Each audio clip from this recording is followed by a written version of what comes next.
Hi there, this is Super Psycho, and welcome to the first in a series of videos I'll be uploading to my game design blog on Tumblr. Today I'll be going over something I've been working on for quite a while now, PlayStation Fighters. To be fully transparent, this is not a fan game that's being made right now. This project is simply a creative exercise for me, something I like to do for fun, and that I would like to share with you. So what is PlayStation Fighters? It's a design document of a potential game. More specifically, it's my spiritual successor to PlayStation All-Stars Battle Royale. PlayStation Fighters is a 2D platform fighter. In this first video, I'll be going over all the basic mechanics in this game.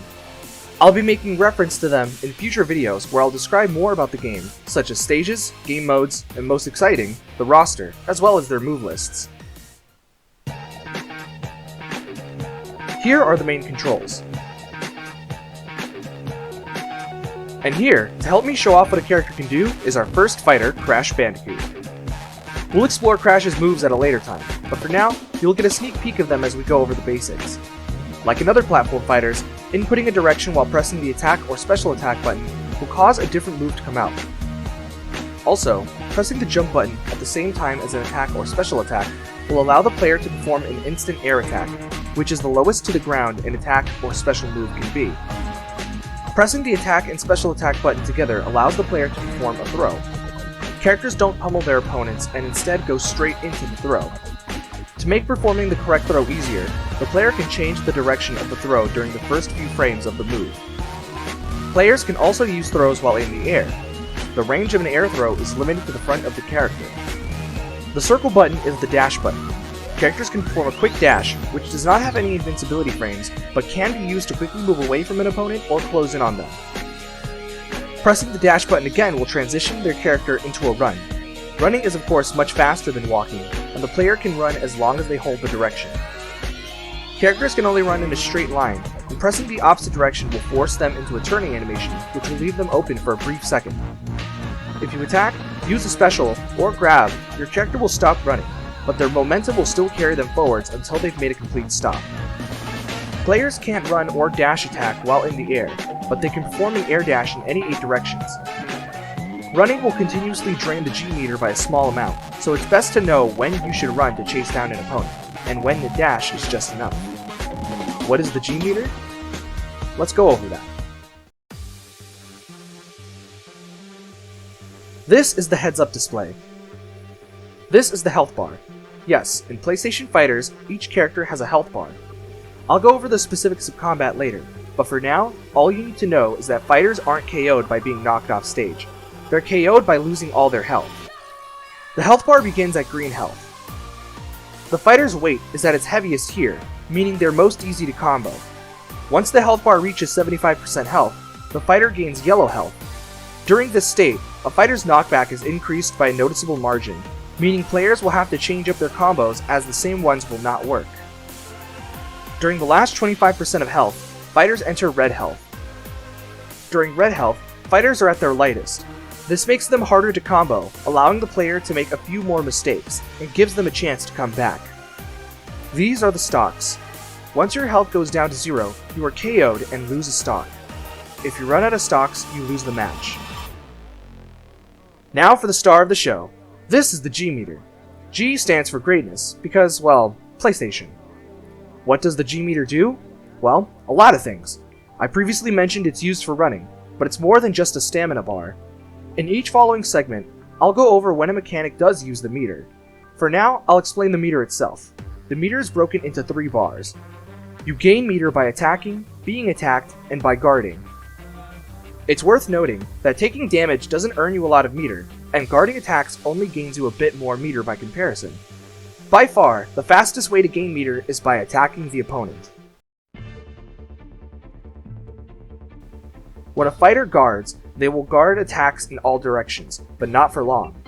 Guarding too much will cause the character's guard to break, and they will be dizzied, leaving them wide open to attack. So far, the guard works similarly to the Smash Bros. Shield.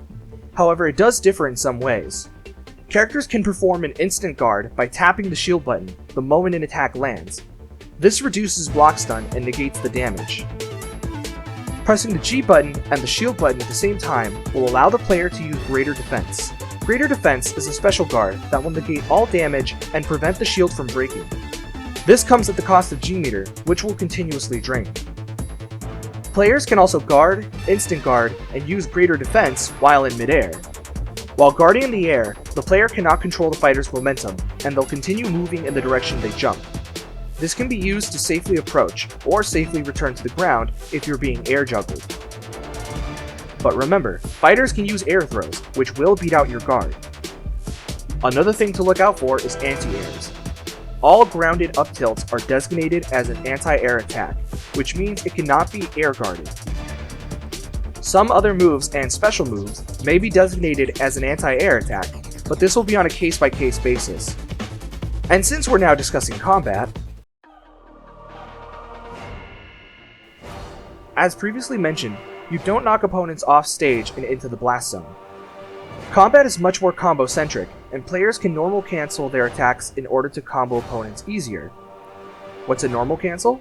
Well, when you attack with the neutral attack combo, you can cancel it into a tilt attack. The same can be done with neutral air. You can also special cancel attacks. This means you can cancel any normal attack with a special attack. But are normal and special attacks all fighters can do? This is PlayStation Fighters after all. Yes, fighters can also perform much stronger attacks, and I'm sure some of you may have guessed as much upon seeing the G-meter. By holding down the G-meter while performing a special move, the player character will perform a greater attack. This is an enhanced version of a special move that has different properties. There are no universal benefits to a greater attack, but you can likely expect the move to be faster and stronger in some way.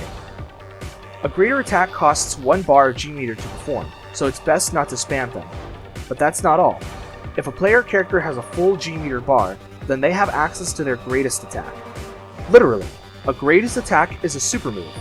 Each character has at least 4 greatest attacks, each with their own uses and level of strength. Performing a greatest attack costs all 3 bars of G-meter, but if it would ensure a KO, then it would be well worth it. Greatest attacks can deal a tremendous amount of damage, and they will most likely KO an opponent in red health. To perform a greatest attack, the player must hold down the G button and press the attack and special attack button at the same time. And these are all the fundamental mechanics you'll need to understand PlayStation Fighters.